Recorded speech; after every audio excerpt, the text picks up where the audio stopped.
Alright, welcome back to the third video where we are talking about, what is probably the most promising. Let me go there. What is the most promising so far when it comes to Jegantha? Okay, and I'll try to make a case for, it being a CC the better like captain. So let's put them down and let's go. Okay, right. So let's say right now. Okay, right. Let's go to the video. Okay, right.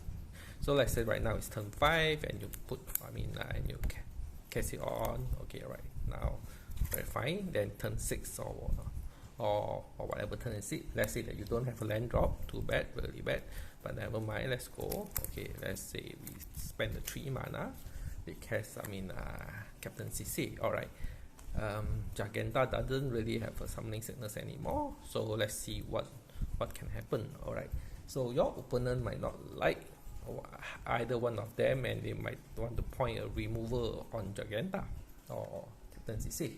So what can you do? You have priority. You have priority for sure. All right. So of course you're going to tap it. You want to find this fellow out, for example. But actually, anybody will do as long as they have the casting cost. It's a 3 casting cost. So they will allow him to CC from 2 to 5 from this level. So 5, okay, and then you can do stuff like, okay, you can cast untap, a spell untap. Okay, let's get the mana out, untap this fellow. Okay, let's get the spell out of the way, and then now we tutor for, let's say, some kind of protection. Okay, we tutor for Shalai. Okay, so when Shalai enters the battlefield, protected, not protected, hexproof. Okay, hexproof books. Okay, so it's untapped. Shalai comes in, very nice. Okay, alright, so what do we have? The first one goes for here, the second one goes for Shalai. So right now we have to find a third one. So let's say we have to cast a third one. Let's say we cast stuff like this. Okay, Juru the resolve. Okay, we untap this fellow up. Okay, Juru the resolve, and then we untap Captain CC. Captain CC. Okay, we tap Jegantha, and then we will find. Okay, let's put them all together out. Okay, they are not really relevant anymore. We'll find Kyora. Kyora comes down. We will put a +1/+1. A +1 loyalty counter on it. What Kyora does, what Kyora does is, let's put it, okay. Hello. Okay, untap 1 target creature up to 1 target land. Alright, okay, so very good. Okay, so we untap our commander, of course, the 5 mana one. And then let's say we untap blue, for example. Okay, so blue is untapped.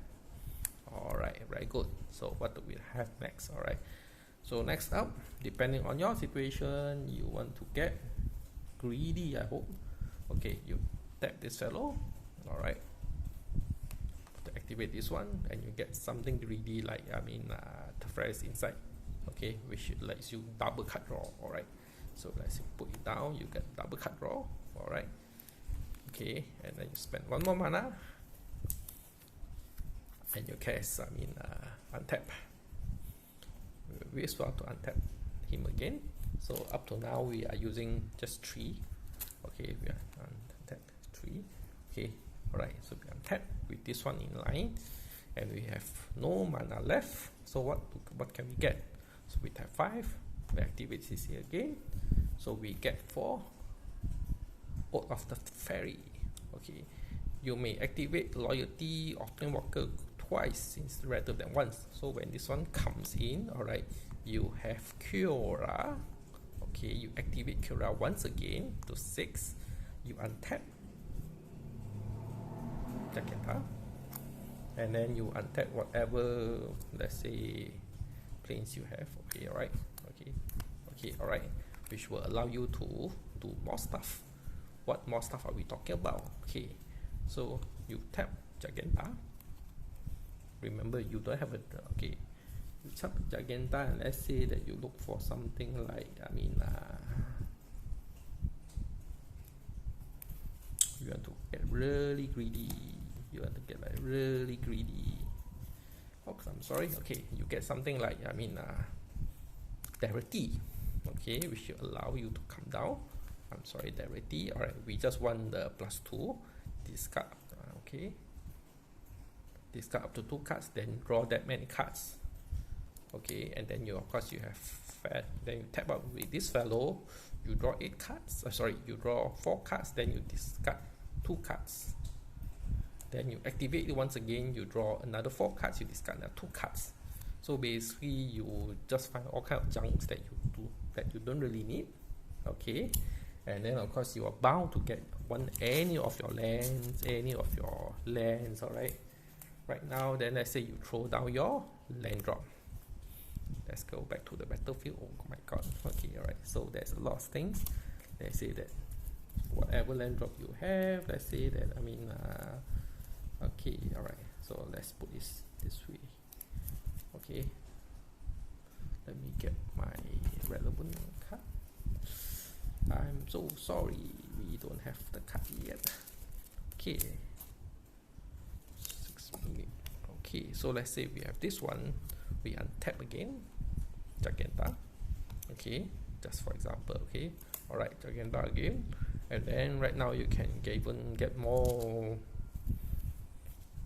So you see, you have 1, 2, 3, 4, 5, 6, 7, 8. So you can tap it. You can get Kuruga. Kuruga will let you gain 16 cards. Then you are 16 cards, you have to find your own mana resources again, and then you just keep going again, or just keep on going. Okay, so we will wrap things up over here. Okay, so let's throw everything up here. Alright, okay, so we'll go back to the summary. Okay, right, when it comes to Jegantha, okay, we have to find a way to solve the untap engine, because the draw engine now is Sise. Alright, so Sise will allow you to have a chain of something. Okay, but we still have to find this untap engine that is nice and feasible. So that is what I think is the most promising so far. Because it does allow you to have protection on the same turn as you are.